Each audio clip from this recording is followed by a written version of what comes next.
Stanford University. This is a truck. There's this basic question in cognitive science: how do we become who we are? How do we become human?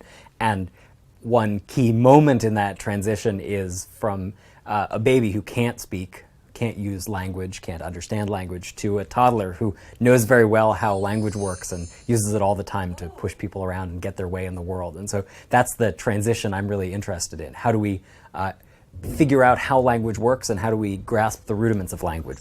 There are so many mysteries still associated with how kids go about taking like the huge amount of information that they get from the world and spitting out eventually accurate language.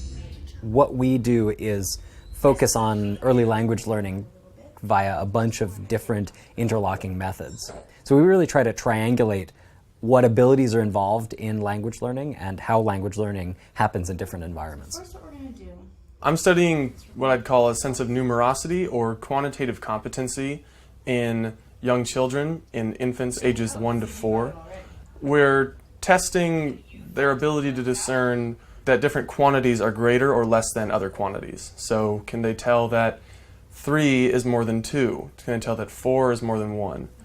We're looking at the effects of social cues. If you were to stare very pointedly, would that make it more likely that I learn that word more quickly?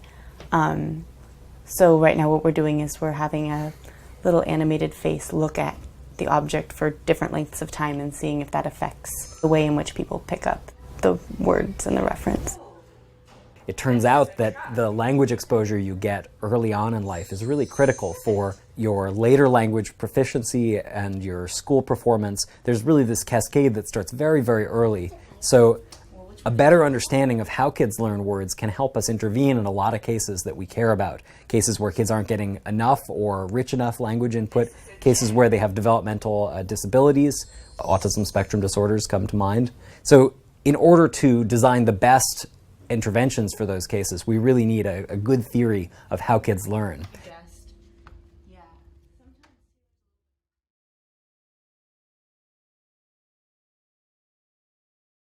For more, please visit us at stanford.edu.